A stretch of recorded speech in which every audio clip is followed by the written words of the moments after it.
दोस्तों नमस्कार, प्रणाम। दोस्तों मन चंगा चैनल में आप सभी का बहुत-बहुत स्वागत है और हम आशा करते हैं कि आप स्वस्थ होंगे और व्यस्त होंगे और मस्त होंगे। और दोस्तों आप योगाभ्यास ज़रूर करते होंगे। आज हम आपको बताने वाले हैं कि योग हेतु कुछ नियम। योग के बहुत सारे जो नियम होते हैं, अगर हम उसका पालन करते हैं तो योग का जो है अच्छा लाभ होता है।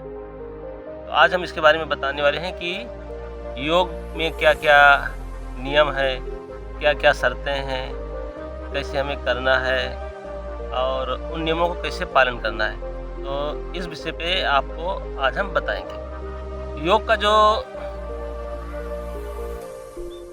अगर आप योग करते हैं, योगाभ्यास करते हैं, तो उसका जो है सही समय क्या है दोस्तों? किस समय योगाभ्यास करना चाहिए? तो जो समय होता है, सुबह का जो समय होता है, योगाभ्यास के लिए बहुत अच्छा समय होता है। और अगर आप सुबह योगाभ्यास करते हैं, सुबह आप प्राणायाम करते हैं, तो इसका जो लाभ जो है कई गुना ज़्यादा बढ़ जाता है। क्योंकि सुबह-सुबह क्या होता है दोस्तों, सुबह-सुबह का जो वातावरण होता है शांत होता है, हल्ला-गुल्ला नहीं होता है और जो पूरा दिन हमारा कार्य करके हमारा जो दिमाग थक जाता है और जब हम रात में रेस्ट लेते हैं, रात में जब हम सोते हैं और सोने के उठने के बाद सुबह 4 के बाद में अगर आप उठते हैं या 5 के बाद में उठते हैं, तो उसके बाद में मन हमारा जो है एकदम स्वच्छ हो जाता है, मन हमारा अच्छा हो जाता है, मन का तनाव दूर हो जाता है और शरीर जो है ना हल्का-फुल्का हो जाता है। तो इसलिए जो है सुबह-सुबह योग करना चाहिए। अगर आपके पास समय नहीं है सुबह, तो आपको जब भी समय मिले, दोपहर में, शाम को, ठीक है, तो आप योगाभ्यास कर सकते हैं। बशर्ते कि आप जो है खाना खाने के बाद में कम से कम 5 से 6 घंटे का फ़र्क होना चाहिए, डिस्टेंस होना चाहिए, तो आप जो है ये शर्त पे आप योगाभ्यास कर सकते हैं। जहाँ पर आप योगाभ्यास करते हैं, वहाँ का वातावरण जो है बहुत शुद्ध होना चाहिए। ये बहुत मायने रखता है, क्योंकि अगर वातावरण शुद्ध है तो जब एक्सरसाइज करेंगे, आप जब व्यायाम करेंगे, जब प्राणायाम करेंगे, तो आपके शरीर में जो स्वच्छ हवा और स्वच्छ ऑक्सीजन जाना चाहिए। इसलिए वातावरण का बहुत दोस्तों महत्व है। और अगर आप बगीचे में, जंगल में, घर से बाहर योगाभ्यास करते हैं, अगर आप नदी के किनारे योगाभ्यास करते हैं, तो इसका जो है बहुत लाभ होता है, इसके बहुत फायदे हैं।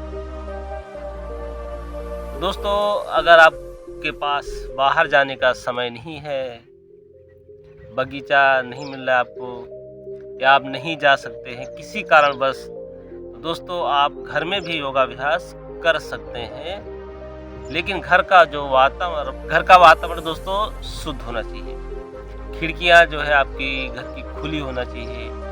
और अगर आपके घर में एग्जॉस्ट फैन है, तो एग्जॉस्ट फैन का प्रयोग करने से क्या होता है, घर की जो गंदगी बाहर हो जाती है।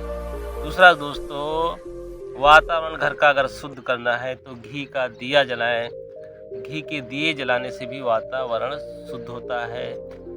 दोस्तों धूप है, गुग्गल है, इसको आप जलाकर वातावरण को सुगंधित कर सकते हैं। अगला नियम है कि अगर आप सुबह योगाभ्यास करते हैं तो पेट साफ होना बहुत जरूरी है। अगर आपका पेट साफ रहता है, कब्ज नहीं रहता है, पेट में गैस नहीं रहता है, तो योगाभ्यास करने का बहुत अच्छा आनंद आता है। तो दोस्तों पेट जरूर साफ रखें। और अगर आपका पेट नहीं साफ होता है, तो दोस्तों त्रिफला चूर्ण का प्रयोग किया करें। त्रिफला चूर्ण से आपका पेट भी साफ होगा और गैस भी नहीं होगा और पेट सुबह-सुबह हल्का हो जाएगा। और दोस्तों अगर आपको डायबिटीज़ नहीं है, मधुमेह नहीं है, तो दोस्तों आप 1 चम्मच त्रिफला चूर्ण रात को लें और उसमें आप हनी मिला सकते हैं। हनी मिलाने के बाद में उसका जो असर कई गुना ज़्यादा बढ़ जाता है और इससे वज़न भी कम होता है दोस्तों। तो त्रिफला का चूर्ण का आप प्रयोग करें। सुबह-सुबह योगाभ्यास करना है तो हमको इससे पहले रात को ही तैयारी करना रहता है। तैयारी किस प्रकार से करना है कि सुबह में जल्दी उठना है और दोस्तों हमारा जो भोजन जो है आहार हमारा जो है बहुत डिपेंड करता है कि शाम के समय में आपका आहार कैसा है, आप किस प्रकार का भोजन लेते हैं। तो दोस्तों शाम को मूंग का खिचड़ी ज़रूर लें। मूंग का खिचड़ी खाओ और उसको इस प्रकार से खिचड़ी बनाना है कि वो पूरा गल जाए, जिससे कि आपके पेट को अच्छे से डाइजेशन हो जाए। तो दोस्तों मूंग का खिचड़ी खाएं और मूंग की खिचड़ी खाने से पेट पूरा हल्का हो जाता है और व्यायाम करने में बहुत आनंद आता है। वो बताया इसका आप जो है पालन करें। और दोस्तों इसके और भी जो कुछ नियम है तो वो नियम को जो है हम आपको अगले भाग में बताएंगे। तो दोस्तों प्रणाम, नमस्कार, गुरु जी को वंदन। आप योगाभ्यास करते रहें, करो योग, रहो निरोग।